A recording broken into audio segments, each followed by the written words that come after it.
put this onto our recordings in smaller pieces for you. Hello and welcome to Weekend Walkabout in our gardens and yours virtually. This is Winter Interest in the Landscape, and we're moving into Chapter 3, which is about changing. I'm Janet. I'm Stephen. And we're working off of the outline that you can get off of our website. And what we want to do is say at this point, okay, so we know where our eyes are drawn.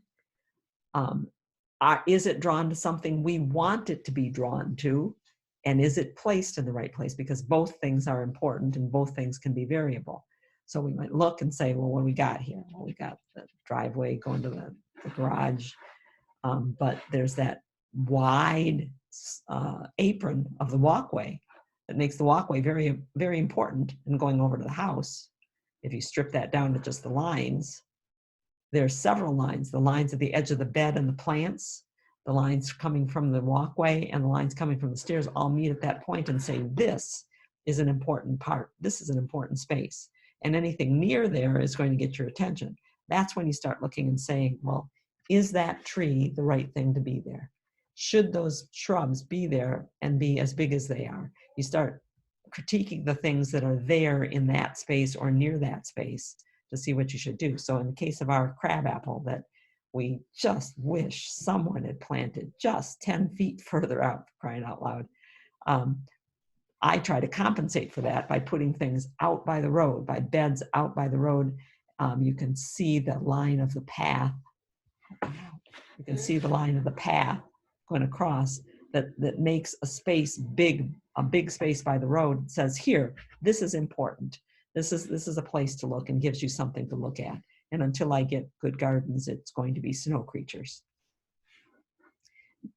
Once you figure out where it is that you want to look, as opposed to where you are looking, but where you want to look, is there the potential for a frame there for same or similar objects around, behind, underlining what it is that you're looking at? So the grass is helped in its in standing out by the turtle head.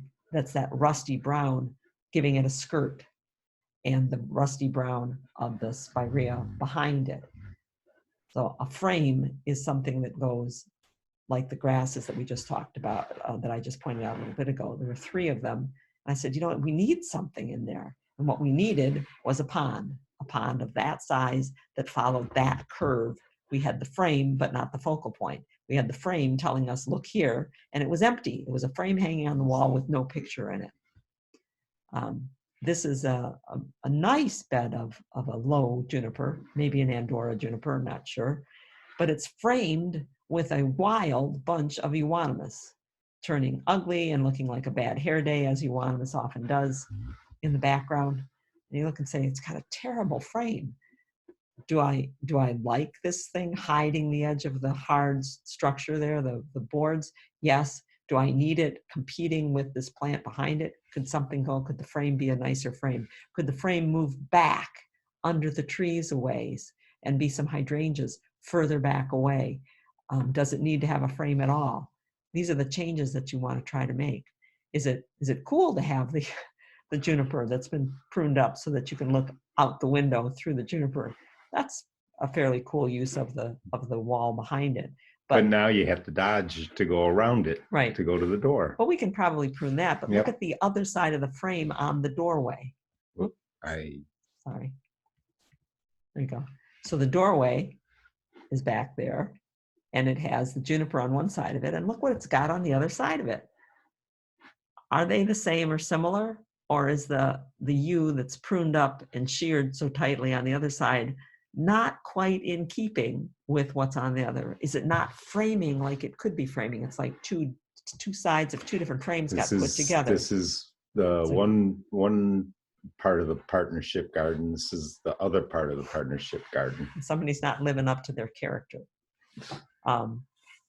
If you look out your window across the waterfall that you've got to your pond, and you're looking at statuary that you picked out because you really liked it and had the same number of people in the family that you have, then you should be noticing things like the fact that the tree needs to be limbed up in order to keep the frame to the side of the statues and not in their faces. Same thing with the shrub behind them. It looks like it's been whacked a couple of times, truncating all the branches near them to keep it away from them. It needs to be moved further out. Give it a good frame if it looks good. And that means what a frame can be when it's behind is a background. This Kyria looks much better with a dark background than with a light background. So giving a plant, giving a frame of something that will help a focal point stand out is part of what you're doing as a designer and part of what you're doing in the winter interest garden. And in the winter interest garden, you don't have to be close to something to be a frame. All space collapses in the wintertime. What seems far away to us in the summer seems much closer to us in the winter. So we can frame those Kyria with something as far back as what you see on the right, with the shrubs way back behind them. So that makes it a focal point group when you've got something to look at and something that has helped keeping your attention on the focal point. You now have a focal point group. And the tone of that frame, like around that doorway with the windswept juniper, was more informal than formal. The U on the other side was formal. We had a schizophrenic frame. You need to kind of decide whether you want it to be symmetrical or whether you want it to be a more free-flowing, loose, similar on either side, but not exactly the same on either side. So this red twig dogwood, allowed to grow wild, doesn't look right so close in front of a house where things are quite rectilinear and portions just so. From inside the house, the oriental arch and gateway can look good, but maybe not from the outside looking in. This crabapple is a cool crabapple. I would love to have that crabapple in my yard, but the wall behind it is entirely a different critter. The crabapple is the abandon of nature. It's got great balance, but it's an asymmetrical balance, and behind it is a wall that's very, very regular all the way through. It might be that you need to take something like these hollies and rhododendrons in front of this house, which should probably be out in the yard, out here, so they're not hiding windows. Maybe you can make a swap with them and say, I could really use yours because what I need is a hedge. I need a hedge. I need a better frame on that tree than something that doesn't look right with it. And if you look into your yard in the winter, knowing that everything has come closer to you, like your neighbor's houses, garages that you didn't realize were the background for something, you'll start seeing things that you do need to change like this. And we like contrast. We like things to stand out because it is a good background to have it. So putting dark hemlock, there's the winter color of a weeping hemlock. And one of the reasons we like white pine so much, it's so luminous in the wintertime. It's just such a glowing color. It's a good combination to use. It's not great to lose your white birch in a background of all other trees that are all similarly twiggy. You've got a better background if you put evergreens behind it, or if you find a way to move yourself and give yourself a space to stop and look at it from another angle.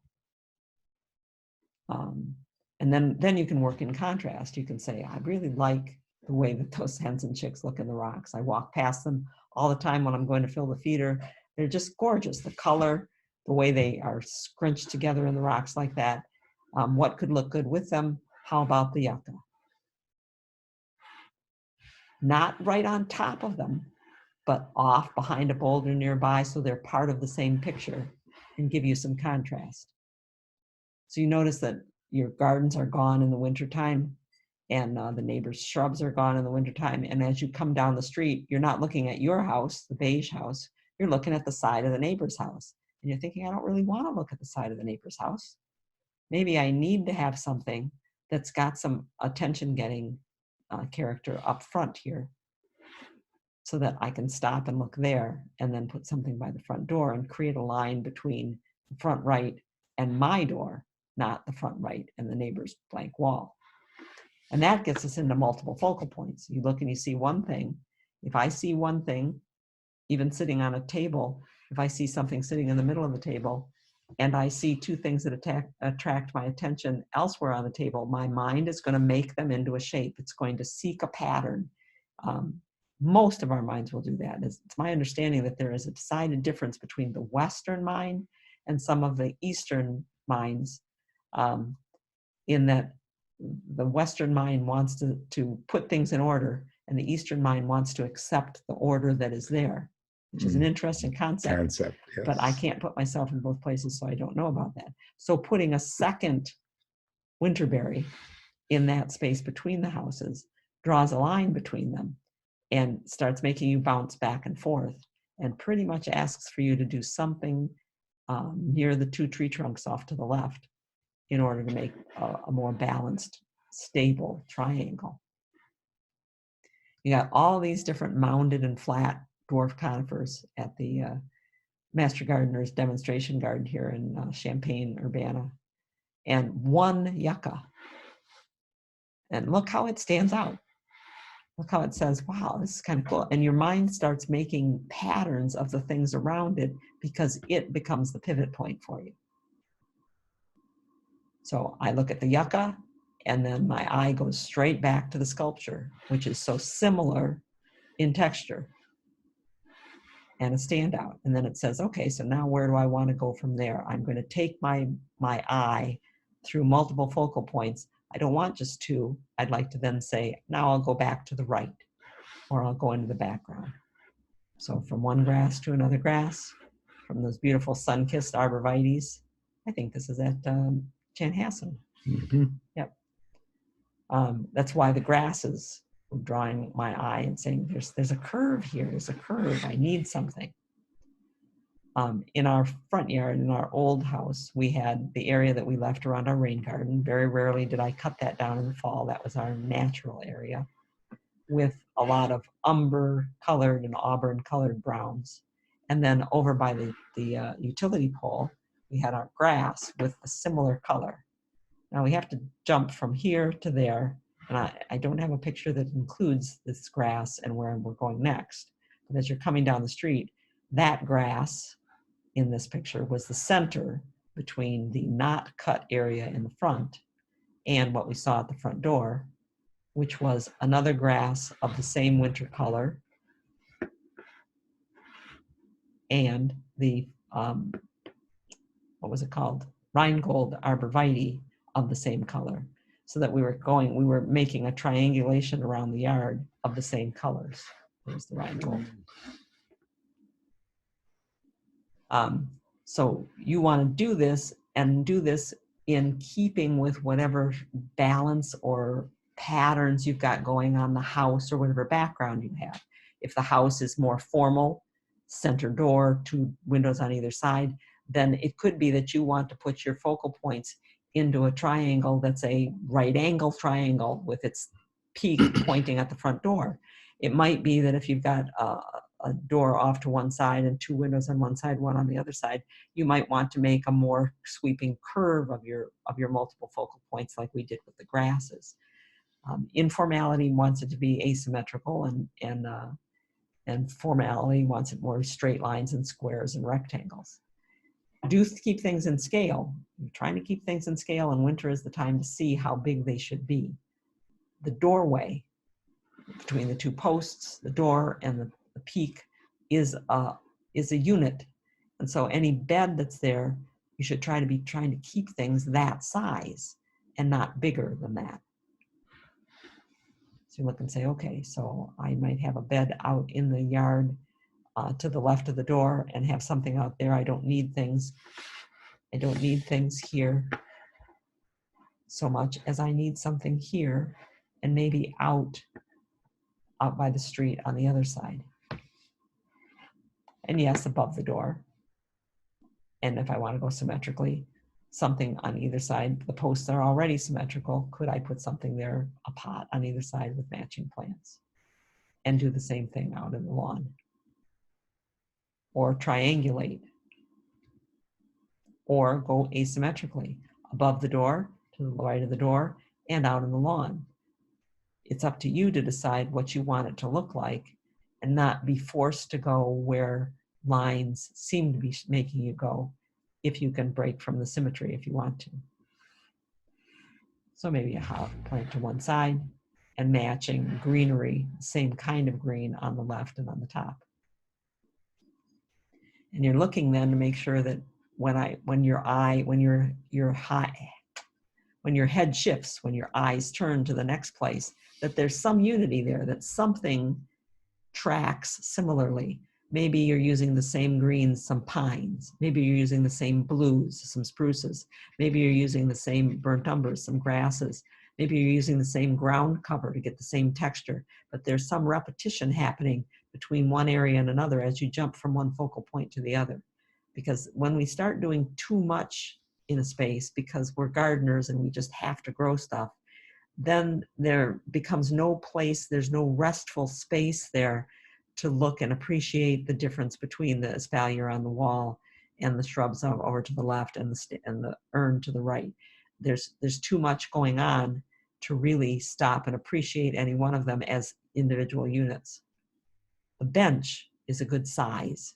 It is a size that says two people can sit here. The shrub is one shrub that matches the bench. It doesn't need to be three shrubs. It's the same scale.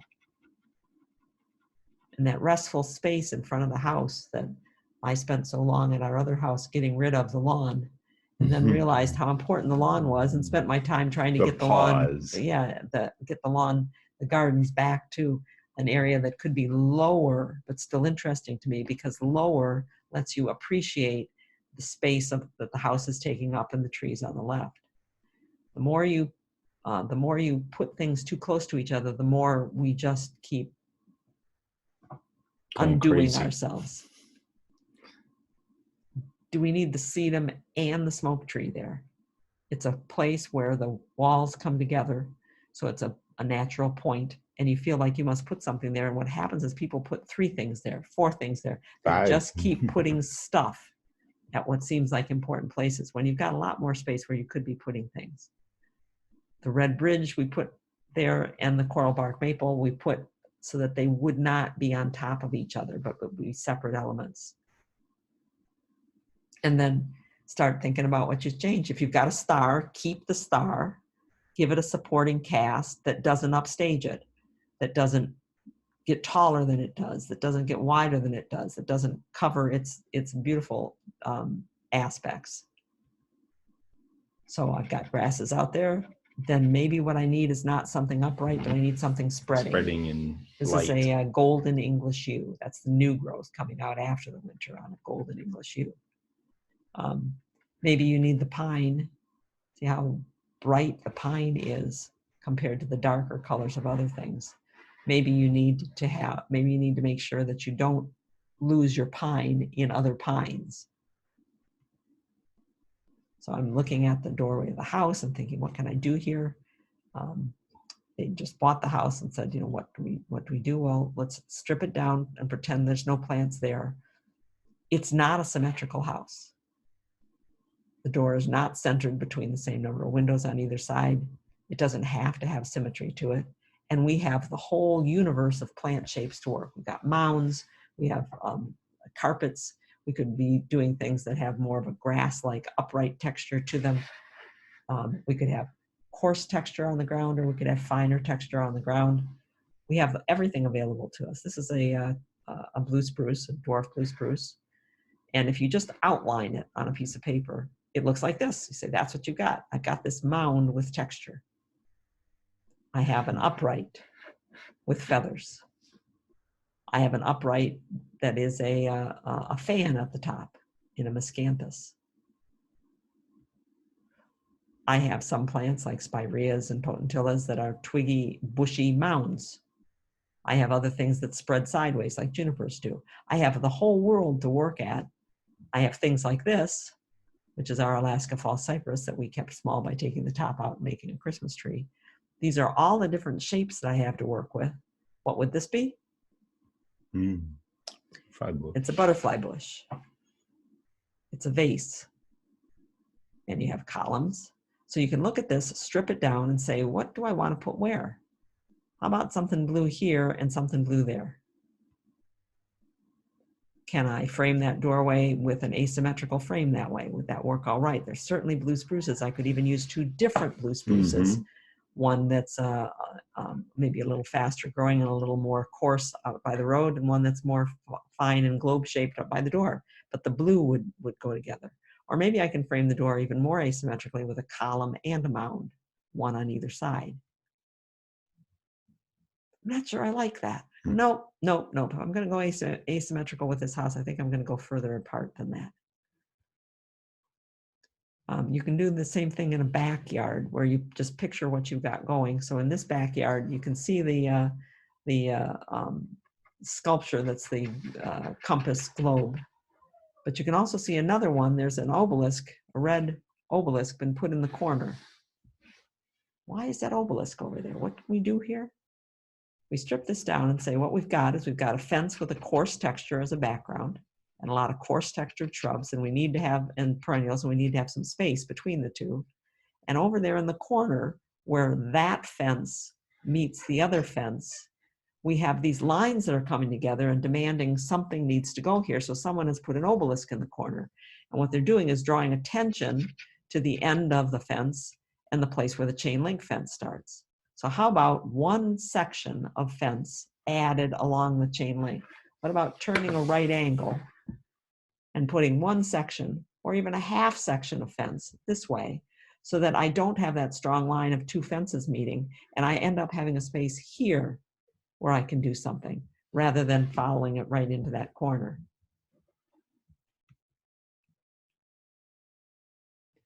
Then your obelisk will make more sense moving out and toward the compass. You can cut out pictures and do things. Now there are some practical odds and ends that I just want to make sure that you have written down here. Always remember it's got to be the right plant in the right place.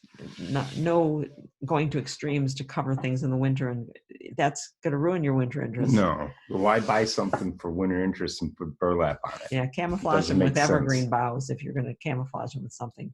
Put your Lenten rose where they'll look like this, where they look like this right now, not burnt out. Because it's very, very difficult to make winter protection like that look good. And you're going to see it for months. Yeah. And with perennials, if you're using perennials, the first year, just let them be and look what they're going to do. People say, should I cut? Maybe even the first 2. Yeah. If you can't see it from winter vantage points, well, then it doesn't matter one way or the other. But if it can stand up, maybe that's good. Some geraniums, this is a geranium sanguineum, have a nice color and are almost evergreen, and they can do a nice job of cohorting with rocks in the winter. Whereas some, this is Roseanne, the hybrid Roseanne, does not look so hot in the wintertime. It's not something I'm going to depend on. This new one, this is called Euphorbia ascot rainbow. And it's a naturally occurring cross called Euphorbia cross martinii. I like that. Yeah, it's been spectacular all year. It depends. It's looked like this all year, ever since we put it in the spring. We think, well, it's growing, but it's really pretty cool. It might be, depends on what people say. It might be zone 5. It might be zone 6. We're waiting to see. So we didn't cut it down. And that's what it looks like today, right now. It's a neat little mound, and it's looked like that all year. And it's making these, the new growth has always been a different color. I say, I'm going to leave that up. Let's see what it does over the winter. We'll see if we can use it. Yep. Maybe we'll put several in, but first we're going to see what they do. Because we did that with Russian sage, and we saw what it did. And we said, this is an ugly plant in the winter. It's got to go. Yep. We're not going to grow Russian sage. I mean, you just make your own decisions. It doesn't belong here. And where annuals were in the wintertime, so we have annual vines that grow on our library garden archers here, we put evergreens. Kathy brought her arborvitae that she just trimmed. We used the pieces and we put them on the arches to give some interest. Same way that you can put pine boughs and golden willow, twisted willow to fill your pots in the wintertime. And where the annuals go at the library, we fill our planter pots with evergreens. That's just evergreens cut from boxwood and pines and yews. Yep. But we also put a snow creature there because that's where the annuals went. We train people to look there. And once we had one lion, because there are 2 lions at the New York City Library, we said, well, our library should have 2 lions too. So we put in 2 lions and brushing the snow off after a heavy snowfall and renewing the color. It's just food coloring. The first year into looking at what's going on in your yard, ignore all the pruning rules. Don't ask somebody, is it okay to prune it? Just go prune it. If it doesn't look right to you, cut it. If you know, because either someone else's looks like this or because we've told you that burning bush should have a straight architecture and yours looks like this, cut it. Start cutting. Don't say, is it okay? Just cut it. The red twig dogwood, take out the old wood. The old wood is not as red as the new wood. It's thicker. You can tell. Take it out, take a look at it and say, you know, I like that a lot better like that. Yes, I can leave it there. Or no, you can't. Find out quicker what you can do. You're not going to kill these plants by cutting them. You're just not. Some of these crab apples, you're going to have somebody help you do it because they just... It's a maze. Some of them are incredibly crazy. How do you take branches out of there? But when they're pretty, they're pretty. This one is radiant. And what's it going to hurt to take that white pine down so that it's not up on the rooftop? Clip, clip, clip. Because it's going to be over the roof shortly. Yeah. Use pretty mulch. Make sure that your edges are crisp. I knocked myself out to edge my sister's gardens before I left when I was helping her out because edges are the lines. They're what are elegant. They're critical. That's everything. Take the plant labels out or bury them. You don't want to see those in the wintertime. We don't need gravestones. Right. And if windblown trash gets into your garden, think about whether you can put a stop, some kind of a windbreak further up to catch it before it ends up in your stuff all the time. Don't put stakes on and flatten levees that could catch water. And then make sure as a last bet that where your focal points are or where you're planning on them to be, put your landscape lights there. And make sure your spring bulbs are planted between that point and your viewer. So here's the viewer looking into the white pine arc with the viburnums. And our bulbs are all right there because we've been looking all winter into that frame. So that's where the bulbs are going to come up. And if you have a bed to the left and a bed to the right in front of your house, and you make your door the same color as the lights that you put in those 2 areas, you've triangulated on your front door, and you've assured yourself that your balance is right. And your tiny little bitty crabapple tree that's still so little and is totally covered with lights is obviously the place that you want the attention to be. Listen to your greater instincts and enjoy what it can look like when you put the attention where you want it to be as opposed to where it just happens to be on its own. Now, if we've got any time, if anyone wants to stay and ask questions, we can do that. Otherwise, write them down in the chat before you go, or if you've already written them down, we'll pull that out and put a chat together because we know these design issues bring a lot of questions, if not right away, a little bit later when you go looking out the window. Yeah, I think when we follow up with design principles as we get into the next year, I think it'll be nice to have these ideas seeding in place. We actually don't have a huge number of design questions. People just griping about houses where the garage door is everything that you see and that kind of thing. Mm-hmm. I do have a couple of holdovers from previously about Doris was curious when and how is the best time to transplant a beautiful 20-year-old fall cypress which has outgrown its spot. Well, now is a good time to move it. As long as once you move it, you can mulch it well and give it some water during thaw. Make sure it stays moist. Now is when Mary Harrison at Mary's Plant Farm would have been moving her fall cypresses around. She would have been taking them out of the field after she closed up all of her perennial work, and she would have been moving them into pots and stuff. So now is a good time to do it. If not now, then do it before things start leafing out in the spring, or do it in the August next year and make sure you water it well after You might you do want it. to root prune if you're going to wait till August. Yeah. If it's outgrown its spot, I'm going to assume that it's got limits on its rooting, like a walkway next to it or a house next to it, which means that it probably doesn't need as much root pruning as some things do because it's been running into a wall on one side or the other. But if you've got the time, yep, root prune it now. Great. Michelle had asked about, because we were mentioning cranberry bush viburnum, there's that problem with the bug, was it, that was Viburnum leaf beetle. yeah, is it safe to plant those yet? It probably isn't safe to plant them, but it doesn't, if you haven't had the problem with them in your yard yet, you probably can get them started.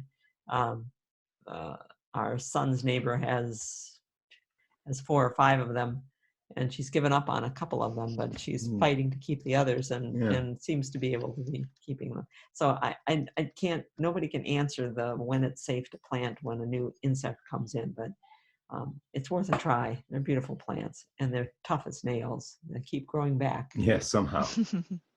Speaking of tough as nails, Pam says, how can I get rid of voles? No, seriously. Voles you need to trap, and you can trap them. That's the nice thing about being able to see where their tracks are and where the holes are.